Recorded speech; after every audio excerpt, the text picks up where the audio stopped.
all my crew do that. I have 3 people who work under me.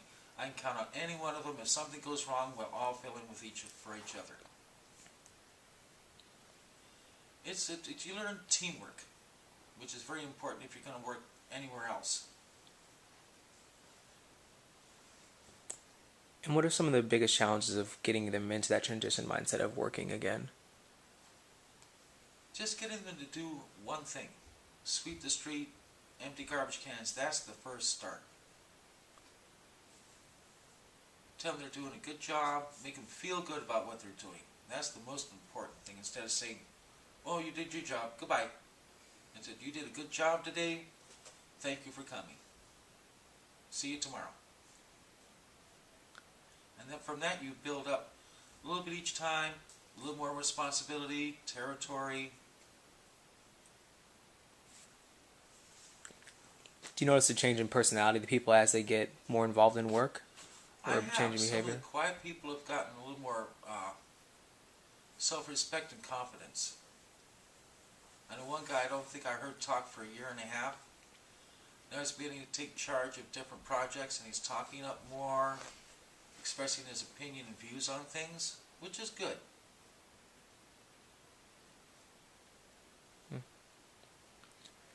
And if there's students here who want to be interested in working with the streets team or volunteering, how would they go about doing so?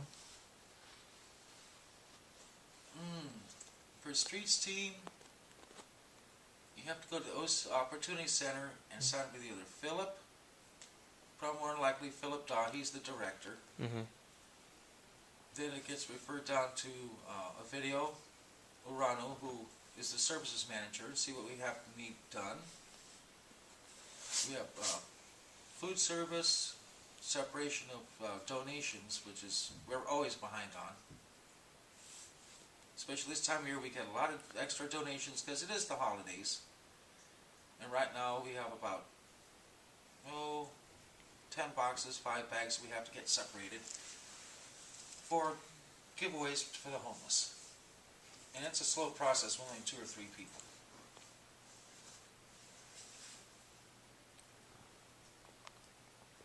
All right. Is there anything else you'd like to say about the streets team, your experiences with it? Also for Arnold and Judy. I'd say that as a program, and you're homeless, it's a good first start to rebuilding your life.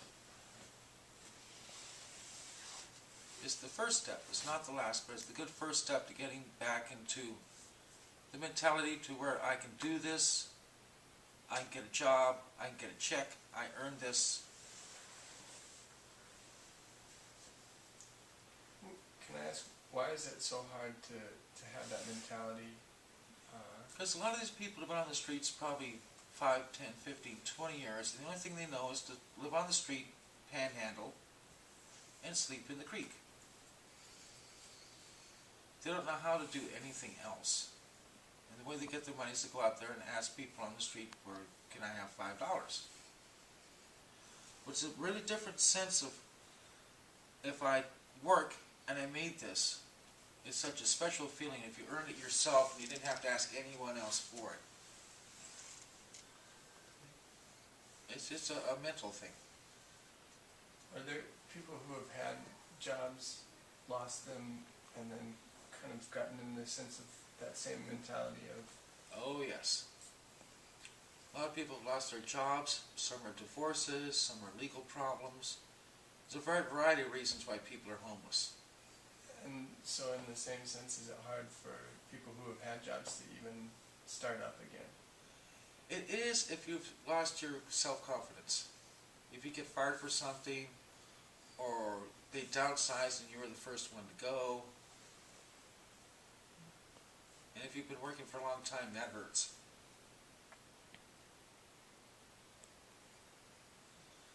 I've been working 35 years and lost my last job. Depression sets in first. And sometimes it can take a long time for it to go. And that's when they usually hit the alcohol, drugs, to take the pain away.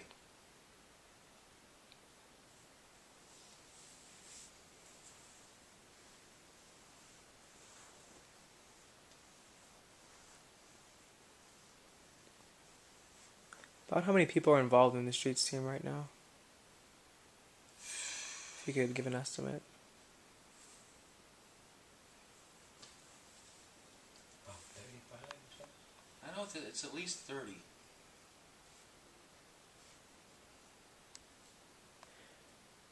Do you guys keep in touch with the people that have made the transition? We try to. But the best time we can have our contacts is on Thursday, and a lot of them are working at their new jobs, so it can be phone calls, emails. Some are so busy, some move out of the area when they get their jobs because they relocate. San Jose, Santa Clara, Redwood City. Oh, I meant that's not an area. We try to get them back once in a while, see how they're doing, what their prospects are, how does it feel to be in the real world. Because the homeless world is sort of insular, and it's a hard thing to break out of. Very difficult.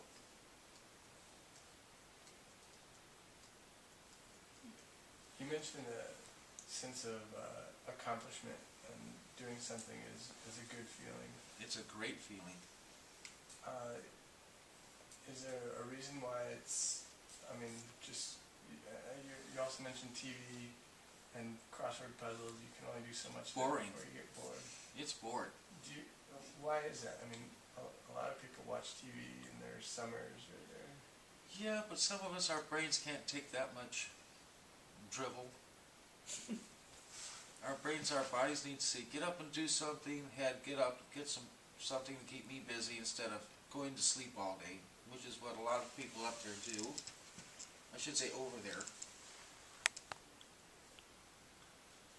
I'm a person who likes to get up and be active. I cannot sit down and watch other people work. It's impossible. I want to get up and join. Even when I'm not supposed to, I do it. Is that the same for everyone, or is it easy for some people to... It's easier for some people than others. Others are used to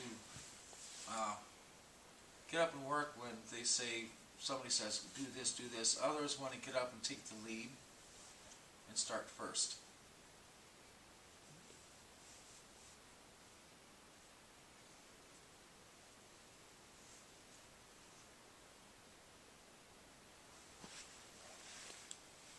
Are there any personal stories of people that really stick out to you who have come through the program? Only one that I know well enough, and that's her. And you shared your story with them already? I haven't shared it yet. Oh, well, please do. My name is Judy Smith. My life in 1987 took a turn. I used to be a drafts person. I was in school. I'm the mother of 10 children. And I was doing really good. And all of a sudden, I used to say, I'll never do drugs, but never say what you're never going to do. Because when tragedy hit, I lost my mom and son at the same time. That's when I became an alcoholic, a drug addict. And I couldn't see, and I became angry at God. Stopped going to church. Lost my children to the system. In and out of jail. Just a lot of bad things. Up until 2006 was the last straw. My probation officer ordered a program for me after I almost died, November 29th.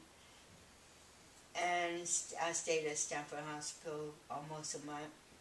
Collapsed lung and pneumonia from being homeless all those years and really not caring. I just had lost so much weight and I couldn't take care of myself anymore. I used to go to psych wards. I guess I was asking for help.